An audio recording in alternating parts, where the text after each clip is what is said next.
Di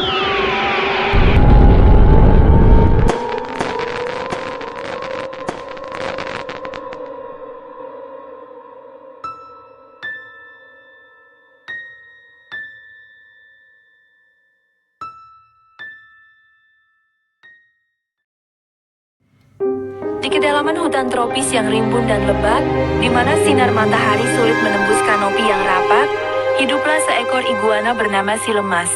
Si lemas bukan iguana biasa. Ia terkenal di kalangan penghuni hutan karena kemalasannya yang luar biasa. Sementara iguana lain sibuk mencari makan, berjemur, atau sekadar berkeliaran, si lemas lebih suka berbaring di bawah akar pohon besar, tertidur pula sepanjang hari. Kulitnya yang kusam dan tubuhnya yang kurus menggambarkan betapa malasnya ia. Ia hanya bergerak jika benar-benar terpaksa. Misalnya ketika perutnya keroncongan dan ia harus mencari makanan. Bahkan saat itu pun, ia akan memilih cara termudah, seperti mencuri sisa-sisa makanan hewan lain, atau mengambil buah yang jatuh dari pohon. Si lemas hidup menyendiri, tanpa teman. Hewan-hewan lain menghindari si lemas, bukan karena ia berbahaya, tetapi karena sifatnya yang malas dan pemarah jika diganggu. Ia sering menggeram dan menggigit jika ada yang mendekatinya saat tidur. Suatu hari, ketika sedang berjemur di atas batu besar di tepi sungai, ia mendengar suara-suara gaduh dari dalam hutan. Awalnya ia mengabaikannya, terlalu malas untuk menyelidiki. Namun, suara-suara itu semakin dekat, disertai dengan bau asap yang menyengat. Suatu hari, terjadilah kebakaran hutan. Api menjalar cepat, didorong angin kencang. Hewan-hewan lain panik dan berlarian menyelamatkan diri. Si lemas, yang masih tertidur pulas di bawah akar pohon, terbangun karena panas yang menyengat kulitnya. Ia terkejut melihat api membara di sekelilingnya. Ia mencoba berlari, tetapi tubuhnya yang lemah dan malas membuatnya sulit bergerak cepat. Api telah mengepungnya dari segala arah.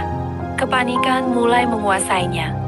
Ia mencoba memanjat pohon, tetapi kakinya yang lemas membuatnya gagal. Si lemas berteriak meminta tolong, tetapi suaranya tenggelam oleh gemuruh api dan teriakan hewan-hewan lain. Tak ada yang bisa menolongnya.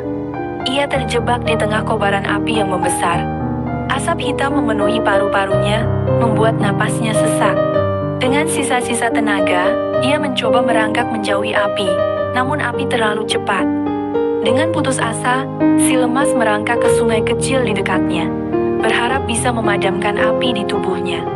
Namun, api telah membakar tubuhnya dengan hebat. Si lemas merasakan sakit luar biasa, kulitnya melepuh dan hangus.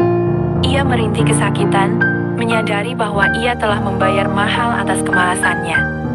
Akhirnya, si lemas menyerah. Ia terjatuh ke tanah, tubuhnya terbakar habis oleh api.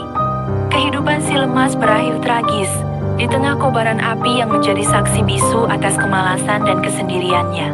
Kisah si lemas menjadi pelajaran bagi hewan-hewan lain di hutan itu, bahwa kemalasan dan ketidakpedulian terhadap lingkungan dapat berakibat fatal.